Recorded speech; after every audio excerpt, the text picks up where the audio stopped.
Hello everybody, I'm Ellis from the Union Pacific crew, and today we're going to ride this steam engine.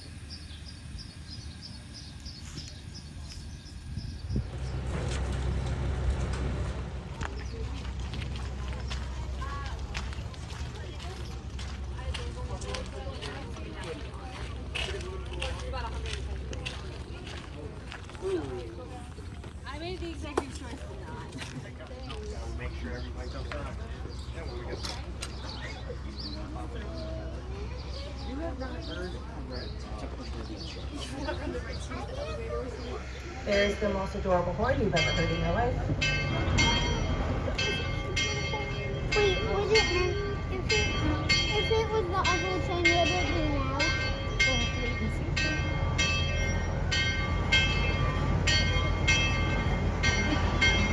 Was that the horn? So the little steam engine that could. As we get chugging along on this train ride, probably quite a bit, I'm going to tell you guys a little bit about our museum.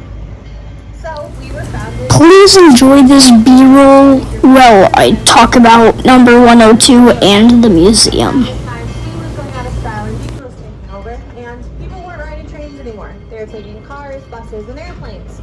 So this made a lot of people really sad, and some men from the area wanted to change that. Some people would then call apart. So the engine that is pulling us, as you know, is number 102, operated by the National Railroad Museum. And as of this year, 2026, it is turning 102 years old. Get it? 102, 102, I'm trying my best. Alongside train tracks. Very important job. You want those to be. So the locomotive you're seeing on screen right now is the Jordan Spreader, which was operated by the CB&Q and is basically just a snow plow to get the ballast and snow off the track. We get a lot of snow, and apparently we get blizzards in April. Now, this old GP9 was operated by the Wisconsin Central, and it was operated by something else before, but I don't really know old paint schemes too well, so I don't know what railroad used to operate it.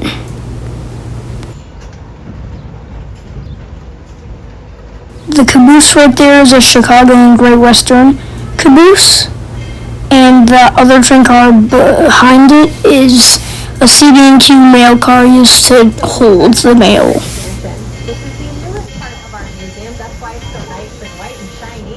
Haven't quite stretched it up yet. In our Fox River expansion, we have 4 of our.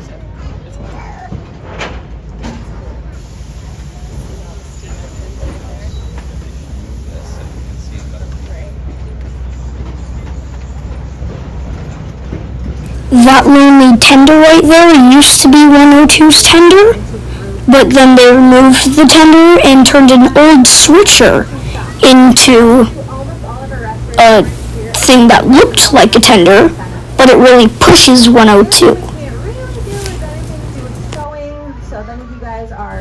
There is also that little center cab switcher behind that, a tiny hopper car used for like mining operations and stuff. And then way on the back of the lineup of trains, there's that switcher used for the U.S. military that a cat lives in.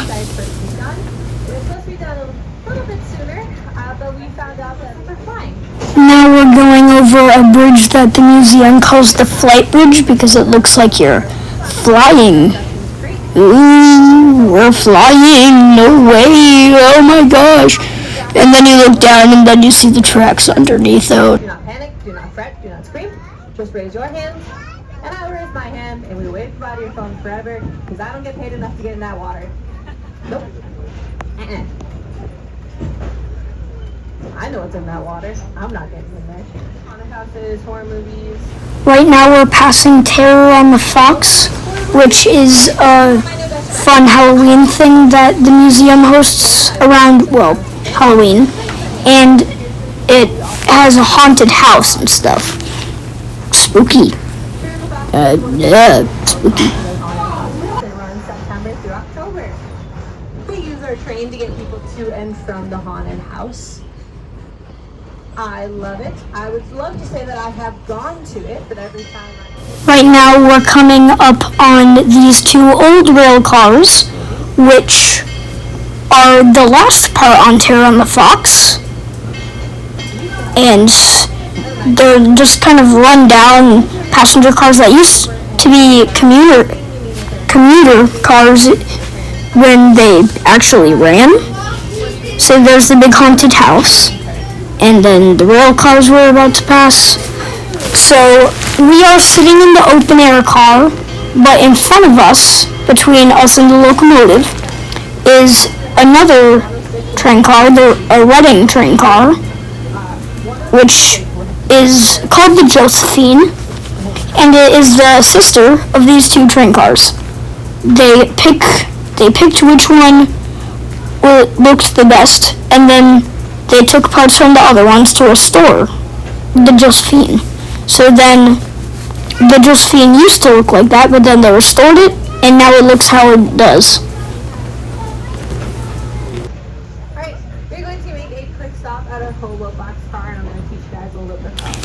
Here's a hobo boxcar, which is an old boxcar that they used chalk to demonstrate all the different hobo signs that they used. I'm not going to talk about all the different signs, but they do talk about it on the train ride, so you should come here to learn about these. When hobos were like a really big thing after the war, they would just hop on trains and then try to find a new town with a good job. So these signs were used to let hobos know where they should go or where they shouldn't go. Anything, cans, meat if they could find it, sometimes roadkill, which I think is really, really gross.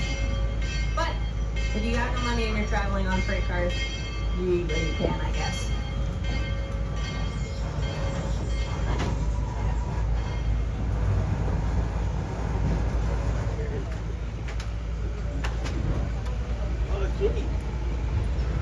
One of the hobo signs is a fat cat, which means a nice old lady, which I think is kind of funny. We actually have a wild cats to live here at the museum, one of our old locomotives. Right now we're on the second bridge, so you can see the fly bridge over there. And then this bridge is going to lead back onto the museum property. Well, we were always on the museum property, but it's leading back to the actual museum part.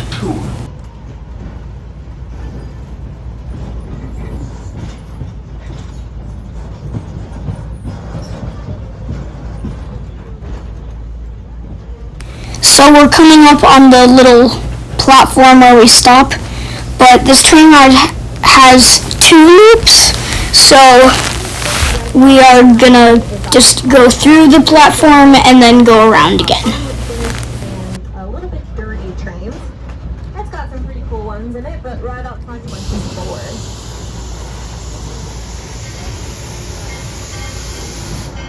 Our camp kids got to see one of 3 running the other day. How did you like it? Thumbs up? TV, coloring pages, fantastic place to wear out your kids.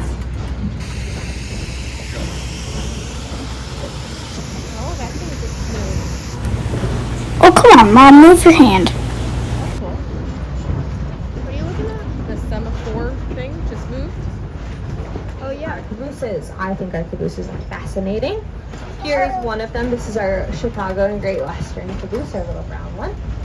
We have other cabooses here. We have our Milwaukee Road caboose. We have our This is Green Bay and Western number 315, which is a C430 diesel locomotive made by Alco. my left is our old Only 13 C430s were ever made in.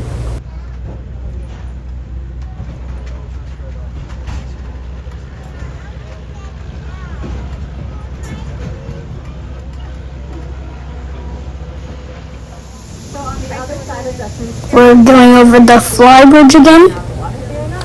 Ooh, we're floated. how we got our trains. Trains are not exactly something people really collect unless you have a giant yard, whatever. We get our trains through usually one of 3 ways. We were trading with other museums. That's how we got a lot of our things. I wish we had a better view of the locomotive, but where we were sitting, we just didn't really have that best view of the locomotive. But we did make up for it since we did some recording of the train from the outside, and the shots were beautiful. These two dilapidated cars coming up are actually these sister cars to the one running in front of you guys, right, Josephine?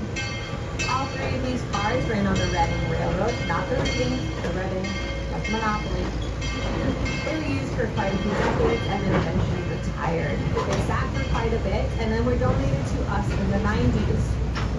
So we had to make the decision of which one to fix up. We chose the Josephine, so we took spare parts off of these two cars to fix up our Josephine. Now these two are the end of Terror on the Fox. May they rest in peace. How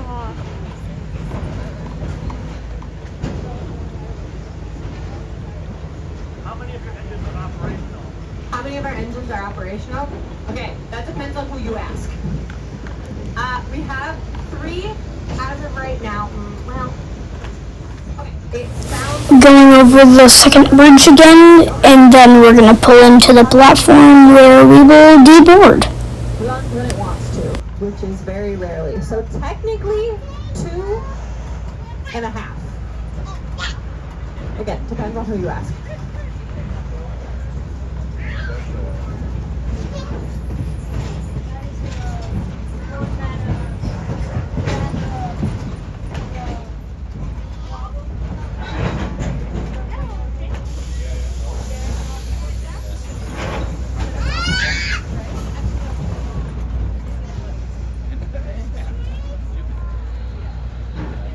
Now, if you guys want time.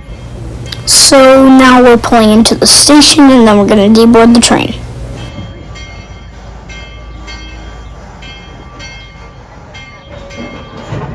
But we can come here anytime this summer now. Come back, we can do a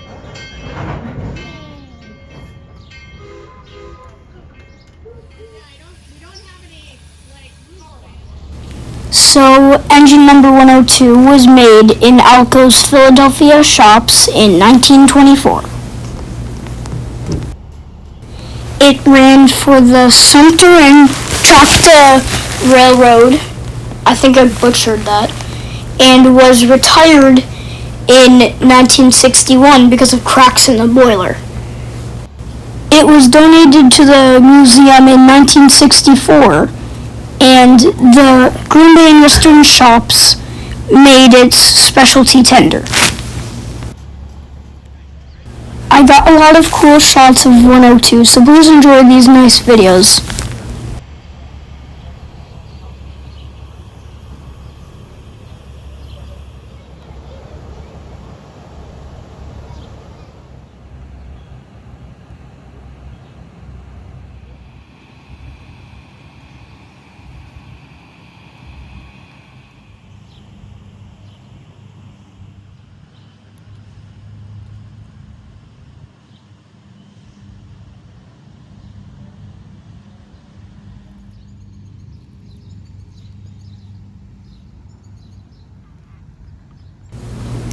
Before long, it was time for 102 to pull the noon train.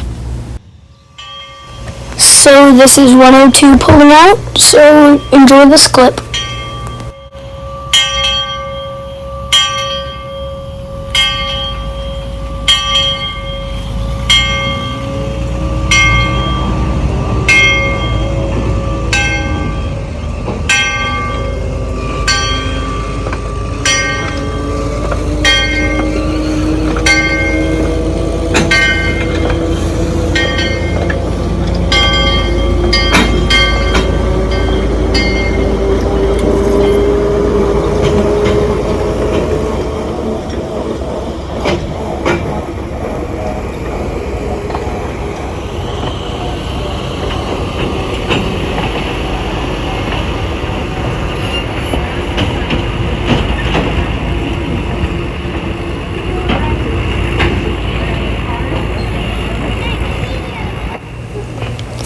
You can really hear that diesel engine.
We went on the other side of the property to catch it on the second loop.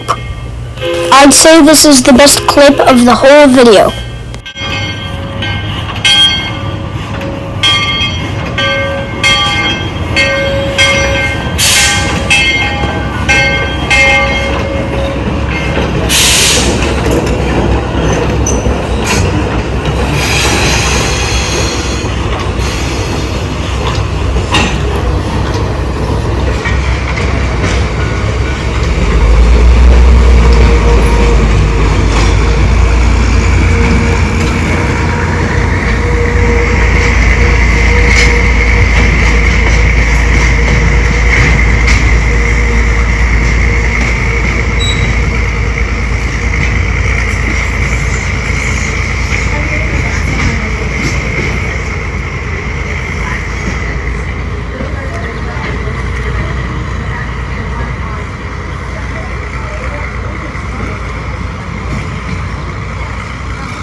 And then we went back to the front of the property again so we could catch it pulling into the station.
Thanks for watching, everybody.